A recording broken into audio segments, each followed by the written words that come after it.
Mulia Hakim Konstitusi Prof. Saldi Isra. Dipersilakan. Terima kasih Yang Mulia Ketua Mahkamah Konstitusi. Menimbang bahwa terhadap putusan Mahkamah Konstitusi nomor 90 tahun 2023 yang menasbihkan makna baru atas pasal 169 huruf Q Undang-Undang 7 2017, saya Hakim Konstitusi Saldi Isra memiliki pendapat atau pandangan berbeda atau dissenting opinion, sehingga sebagaimana dalam putusan Mahkamah Konstitusi nomor 29 2003, 51 2023 dan putusan Mahkamah Konstitusi 55 2003 selanjutnya ditulis putusan Mahkamah Konstitusi 29 51 55 tahun 2023, saya menolak permohonan akuo dan seharusnya Mahkamah pun menolak permohonan akuo. Menimbang bahwa terhadap norma yang termaktub dalam pasal 169 huruf Q Undang-Undang 7 2017, amar putusan Mahkamah Konstitusi nomor 90 tahun 2023 akuo menyatakan persyaratan menjadi calon presiden dan wakil presiden adalah Q berusia paling rendah 40 tahun, dimaknai menjadi persyaratan menjadi calon presiden dan wakil presiden adalah Q berusia paling rendah 40 tahun atau pernah atau sedang menduduki jabatan yang dipilih melalui pemilihan umum termasuk pemilihan kepala daerah. Berkenaan dengan pemaknaan baru tersebut, terlebih dahulu saya akan mengemukakan beberapa hal berikut. Bahwa berkaitan dengan pemaknaan baru terhadap norma pasal 169 huruf Q Undang-Undang 7 2017 tersebut, saya bingung dan benar-benar bingung untuk menentukan harus dari mana memulai pendapat berbeda ini. Sebab sejak menapakkan kaki sebagai Hakim Konstitusi di gedung Mahkamah ini pada tanggal 11 April 2017 atau sekitar 6,5 tahun yang lalu, baru kali ini saya mengalami peristiwa aneh yang luar biasa dan dapat dikatakan jauh dari batas penalaran yang wajar. Mahkamah berubah pendirian dan sikapnya hanya dalam sekelebat. Sebelumnya dalam putusan Mahkamah Konstitusi nomor 29 5155 tahun 2023, Mahkamah secara eksplisit, lugas dan tegas menyatakan bahwa ihwal usia dalam norma pasal 169 huruf Q Undang-Undang 7 2017 adalah wewenang pembentuk undang-undang untuk mengubahnya. Padahal sadar atau tidak, ketiga putusan tersebut menutup ruang adanya tindakan lain selain dilakukan oleh pembentuk undang-undang. Apakah Mahkamah pernah berubah pendirian? Pernah, tetapi tidak pernah terjadi secepat ini, di mana perubahan terjadi dalam hitungan hari. Perubahan demikian tidak hanya sekadar mengenyampingkan putusan sebelumnya, namun didasarkan pada argumentasi yang sangat kuat dan mendapatkan fakta-fakta yang berubah di tengah-tengah masyarakat. Pertanyaannya, fakta penting apa yang berubah di tengah masyarakat? Sehingga Mahkamah mengubah pendiriannya dari putusan Mahkamah Konstitusi nomor 29 5155 2023 dengan amar menolak sehingga berubah menjadi mengabulkan dalam putusan akuo.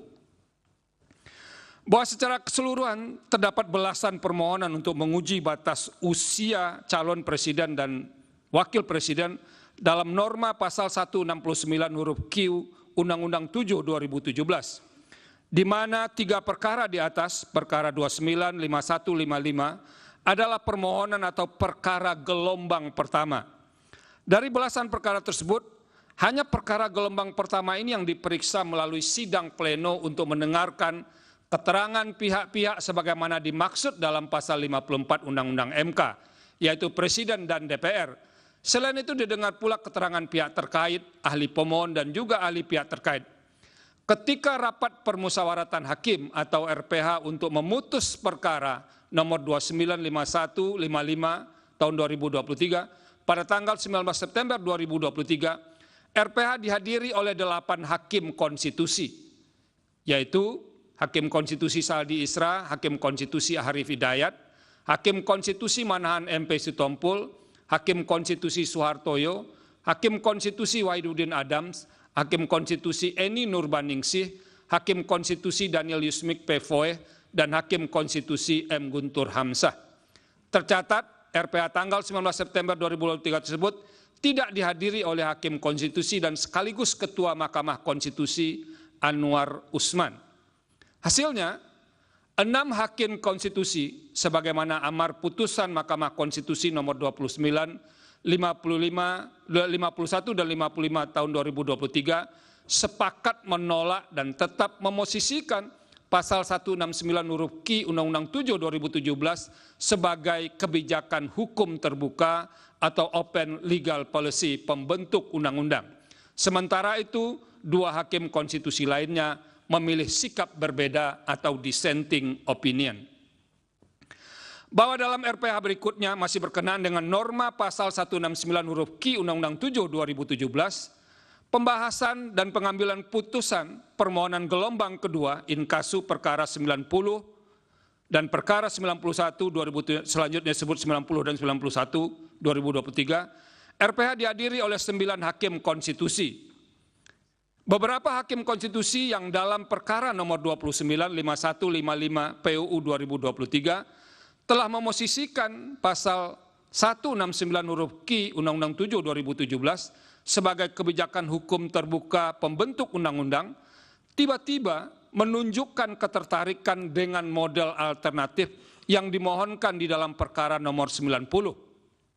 Padahal, meski model alternatif yang dimohonkan oleh pemohon dalam perkara nomor 90 secara substansial telah dinyatakan sebagai kebijakan hukum terbuka dalam putusan Mahkamah Konstitusi nomor 29, 51, 55 tahun 2023. Tanda-tanda mulai bergeser dan berubahnya pandangan serta pendapat beberapa hakim dari putusan Mahkamah Konstitusi 29, 51, 55 PU 2023 tersebut mulai memicu pembahasan yang jauh lebih detail dan ulet. Karena itu, pembahasan terpaksa ditunda dan diulang beberapa kali. Terlebih lagi, dalam pembahasan ditemukan soal-soal yang berkaitan dengan formalitas permohonan yang memerlukan kejelasan dan kepastian. Tidak hanya itu, para pemohon perkara 90 dan 91 sempat menarik permohonannya dan kemudian sehari setelahnya membatalkan kembali penarikan tersebut. Dengan adanya kejadian tersebut, tidak ada pilihan lain selain Mahkamah harus mengagendakan sidang panel untuk mengonfirmasi surat penarikan dan surat pembatalan penarikan kepada para pemohon. Bahwa terlepas dari misteri yang menyelimuti penarikan dan pembatalan penarikan tersebut yang hanya berselang 1 hari, sebagian hakim konstitusi yang dalam putusan Mahkamah Konstitusi 295155 tahun 2023 berada pada posisi pasal 169 huruf Q Undang-Undang 7 2017 sebagai kebijakan hukum terbuka pembentuk undang-undang, kemudian pindah haluan dan mengambil posisi akhir dengan mengabulkan sebagian perkara nomor 90 tahun 2023. Sepanjang yang bisa ditangkap dan disimpulkan selama pembahasan perkara 90 2023 tersebut, ada 5 hakim konstitusi yang mengabulkan sebagian. 3 hakim konstitusi memaknai pasal 169 huruf Q Undang-Undang 7 2017 berusia paling rendah 40 tahun, memadankan atau membuat alternatif dengan atau pernah sedang menduduki jabatan yang dipilih melalui pemilihan umum termasuk pemilihan kepala daerah. Sementara itu, 2 hakim konstitusi yang berada dalam rumpun mengabulkan sebagian tersebut memaknai norma pasal 169 huruf Q Undang-Undang 7 2017 berusia paling rendah 40 tahun, memadankan atau membuat alternatif dengan pernah atau sedang menjabat sebagai gubernur. Sekalipun memadankan dengan jabatan gubernur, keduanya menyerahkan kriteria gubernur yang dapat dipadankan dengan usia paling rendah 40 tahun tersebut kepada pembentuk undang-undang. Bahwa berkenaan dengan sebagian fakta yang diuraikan pada subparagraf 6, 26.3 dan subparagraf 626.4 di atas, pertanyaan ringan dan sekaligus menggelitik yang mungkin dapat dimunculkan. Bila mana RPH untuk memutus perkara 295155 tahun 2003 dihadiri oleh 9 hakim konstitusi, apakah norma pasal 169 huruf Q Undang-Undang 7 2017 masih tetap didukung mayoritas hakim sebagai kebijakan hukum terbuka sebagaimana amar putusan Mahkamah Konstitusi nomor 295155/2023. Sebaliknya, jika RPH memutus perkara nomor 90 tahun 2023 tetap sama dengan komposisi hakim dalam putusan nomor 295155/2023, yaitu tetap 8 hakim tanpa dihadiri Hakim Anwar Usman, apakah putusan Mahkamah untuk perkara 90 akan tetap sama atau sejalan dengan amar putusan Mahkamah Konstitusi nomor 295155 tahun 2023.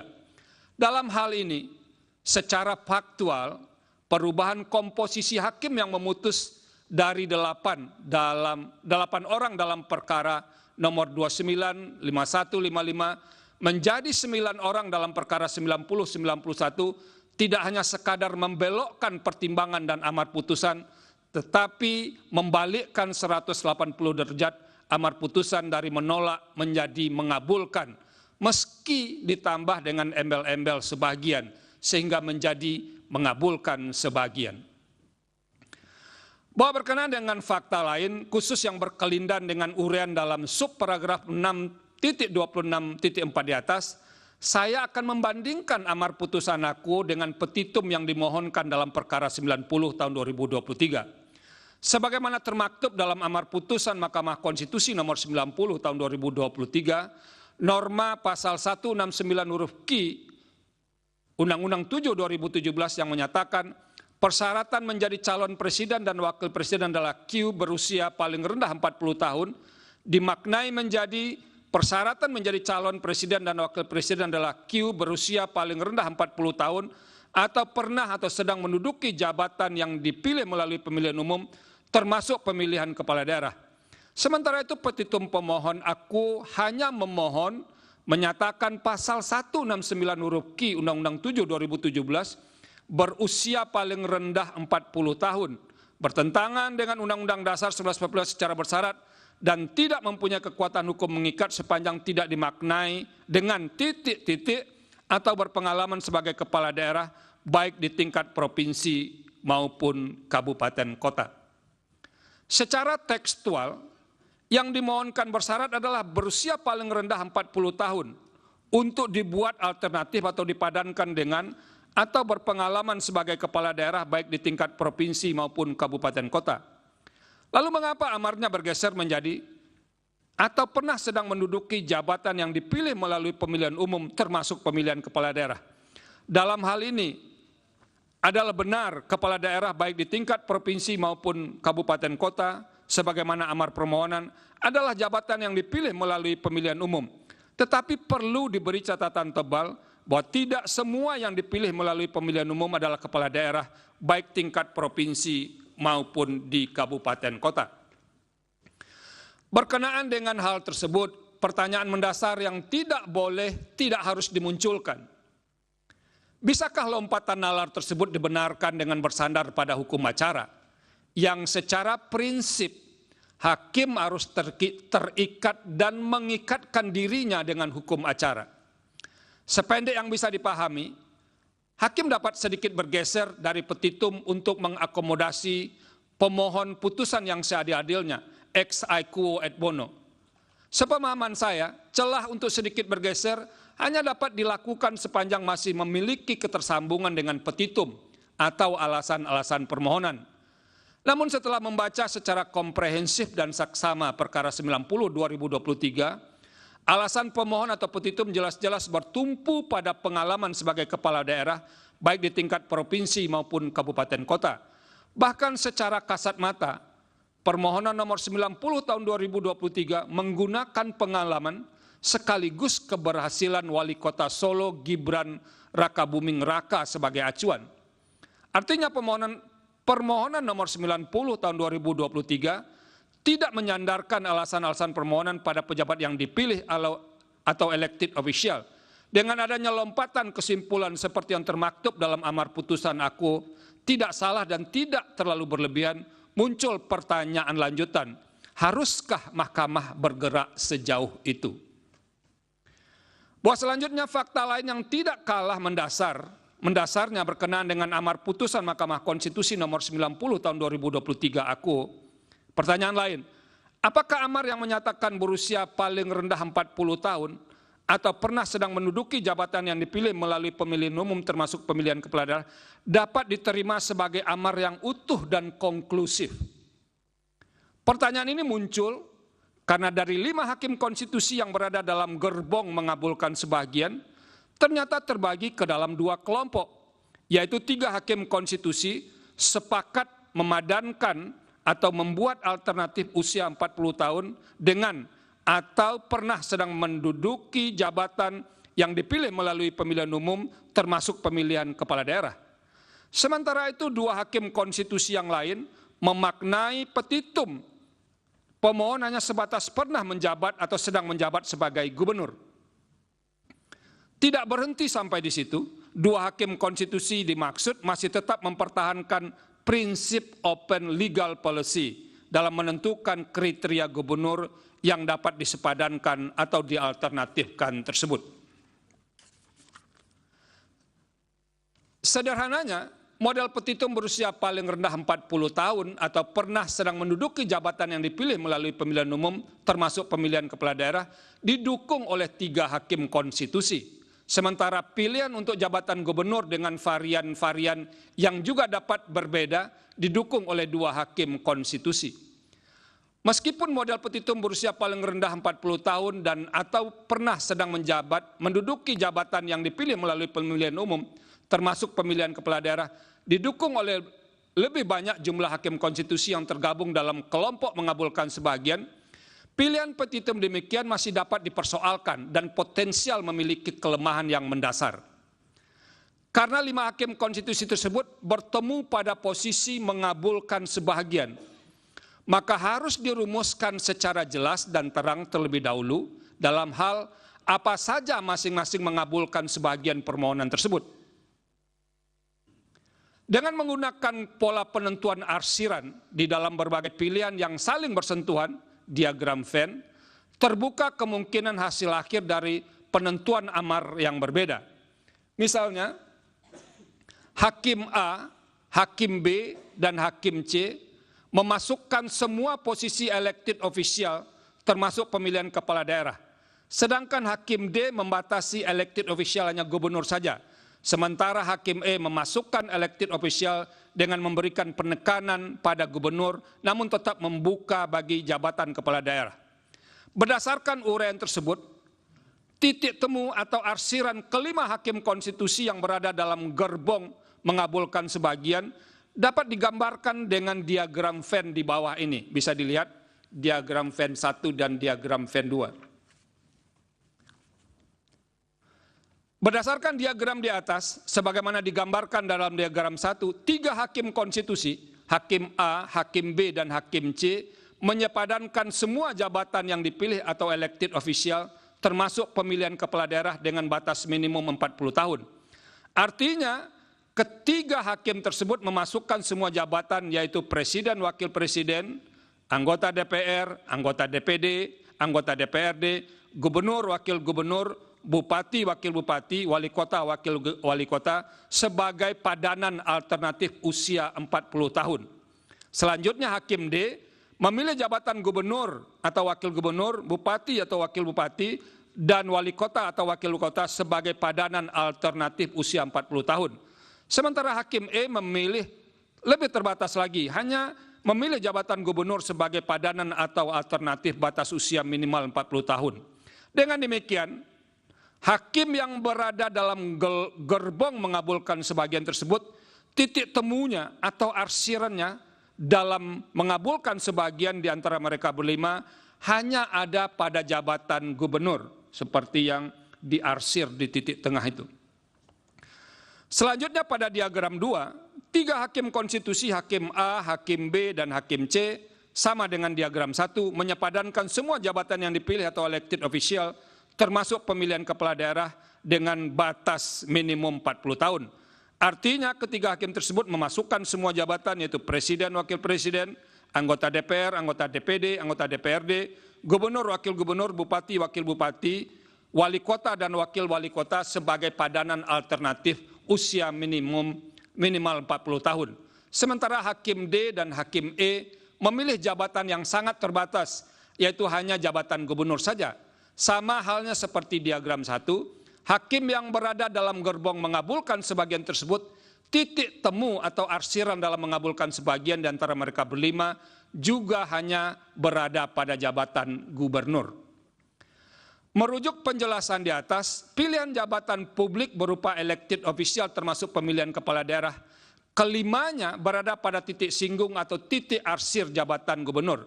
Oleh karena itu, seharusnya amar putusan 5 hakim konstitusi yang berada dalam gerbong mengabulkan sebagian adalah jabatan gubernur.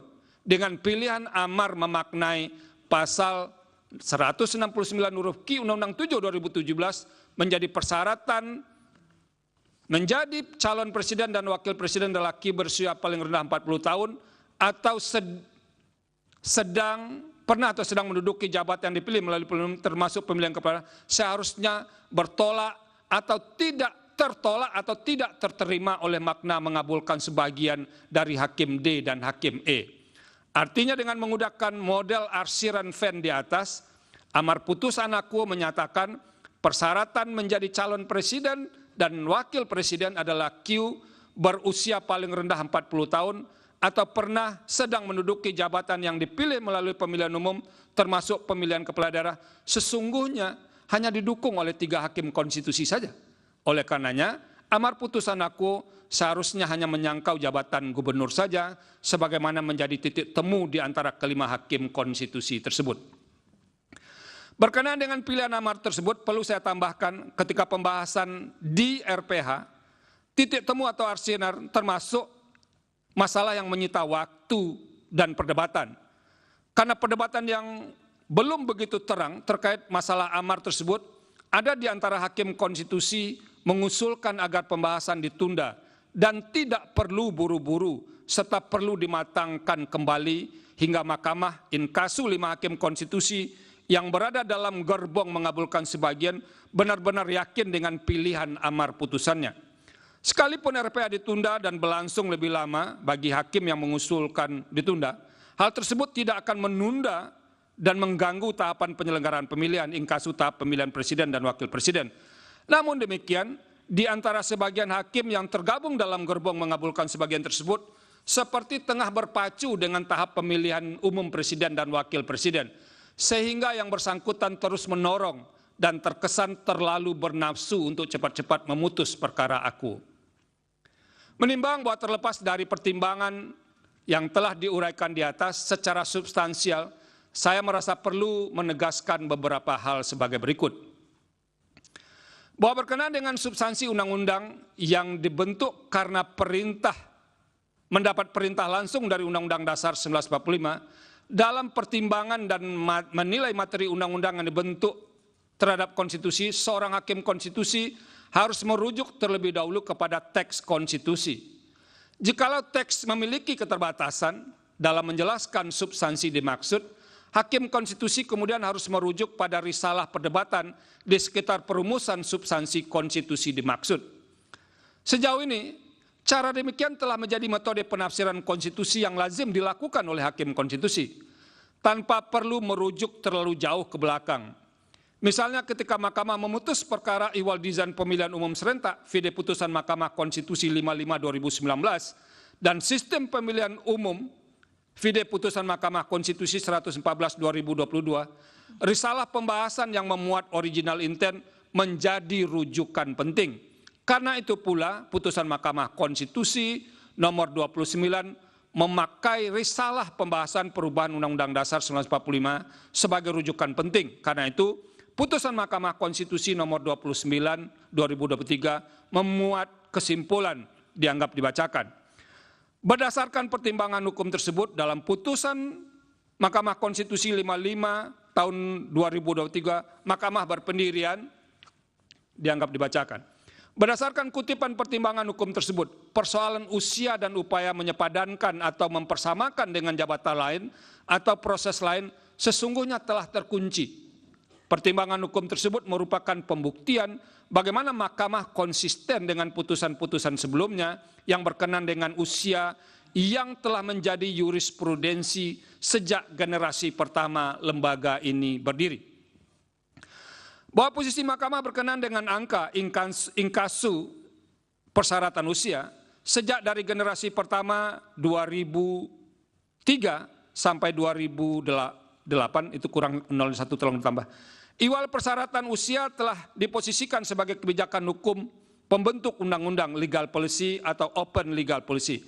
Sikap demikian dapat dilacak antara lain dari putusan Mahkamah Konstitusi 15/2007, putusan Mahkamah Konstitusi 3739/2010, putusan Mahkamah Konstitusi 49/2011, dan putusan Mahkamah Konstitusi 56/2012. Bahkan apabila dibaca kembali putusan Mahkamah Konstitusi nomor 295155/2023, putusan-putusan terdahulu yang berkenaan dengan usia tetap menjadi rujukan utama yang digunakan untuk menolak permohonan 295155/2023. Artinya, kebijakan hukum terbuka merupakan warisan yang telah diikuti dari generasi ke generasi di Mahkamah Konstitusi dan telah ditempatkan sebagai jurisprudensi. Oleh karena itu, kebijakan hukum terbuka tidak bisa secara serampangan dikesampingkan karena telah menjadi jurisprudensi dan sekaligus doktrin ilmu hukum yang digunakan dalam memutus perkara-perkara di Mahkamah Konstitusi. Selain itu, secara doktrinal, permasalahan yang berkaitan dengan persyaratan usia minimum pejabat negara, termasuk syarat usia minimum sebagai calon presiden dan wakil presiden, sebagaimana diajukan dalam permohonan aku, dapat dikatakan menjadi bahagian dalam doktrin political question, yaitu permasalahan yang seharusnya diselesaikan dengan keputusan yang diambil oleh cabang-cabang politik pemerintahan lain, inkasu presiden dan DPR selaku pembentuk undang-undang, bukan oleh lembaga peradilan seperti Mahkamah Konstitusi. Bisa dibaca dalam buku Louis Henkin, Is there a Political Question Doctrine, 1976, halaman 597. Doktrin political question yang dikenal dalam praktek lembaga peradilan ini merupakan konsep yang mengacu pada prinsip bahwa beberapa permasalahan atau pertanyaan yang melibatkan keputusan politik atau kebijakan pemerintah seharusnya tidak menjadi domain lembaga peradilan untuk memutusnya. Sebaliknya, permasalahan atau pertanyaan tersebut seyogianya ditangani oleh cabang kekuasaan yang berwenang seperti eksekutif atau legislatif. Bahkan menurut John Seri dalam bukunya Too Young to Run, A Proposal for an Age Amendment to the US Constitution tahun 2011, permasalahan untuk menurunkan persyaratan usia minimum bagi jabatan politik tidak bisa ditentukan melalui mekanisme pengujian undang-undang, melainkan harus melalui perubahan konstitusi. Sebagai contoh perbandingan lainnya, Mahkamah Konstitusi Albania dalam keputusan ALB 205-1-003 tanggal 19 Januari 2005 menolak permohonan yang berkenaan batas usia karena dinilai bukan merupakan isu konstitusional, tapi lebih pada isu politik. Dasar pertimbangan Mahkamah Konstitusi Albania tersebut antara lain karena umur yang diuji konstitusionalitasnya tidak diatur dalam konstitusi. Berkenaan dengan hal di atas, Mahkamah seringkali memberikan pertimbangan open legal policy terhadap permasalahan yang tidak diatur secara eksplisit di dalam konstitusi, sehingga sepenuhnya diserahkan kepada pembentuk undang-undang untuk menentukan dan bukan diputuskan sendiri oleh Mahkamah. Oleh karenanya, Mahkamah sudah seharusnya berpegang teguh pada pendekatan ini dan tidak seakan-akan milih mana yang dapat dijadikan open legal policy dan memutusnya tanpa argumentasi dan legal reasoning yang jelas serta berubah-ubah. Jika hal demikian terjadi, maka penentuan open legal policy oleh Mahkamah seperti menjadi cherry picking jurisprudence, sebagaimana terlihat dari ketidakkonsistenan pendapat sebagian hakim yang berubah ketika dalam menjawab pokok permasalahan dalam beberapa permohonan yang serupa seperti diuraikan di atas. Dalam permohonan aku, Mahkamah juga sudah seharusnya menerapkan judicial restraint dengan menahan diri untuk tidak masuk dalam kewenangan pembentuk undang-undang dalam menentukan persyaratan batas usia minimum bagi calon presiden dan wakil presiden. Hal ini sangat diperlukan untuk menjaga keseimbangan dan penghormatan kepada pembentuk undang-undang dalam konteks pemisahan kekuasaan negara, separation of powers. Lebih lanjut, pembentuk undang-undang secara eksplisit menyampaikan dan memiliki keinginan yang serupa dengan para pemohon, sehingga perubahan atau penambahan terhadap persyaratan bagi calon presiden dan wakil presiden tersebut sudah selayaknya dilakukan melalui mekanisme legislative review dengan cara merevisi undang-undang yang dimohonkan oleh para pemohon, bukan justru melempar bola panas ini ke mahkamah.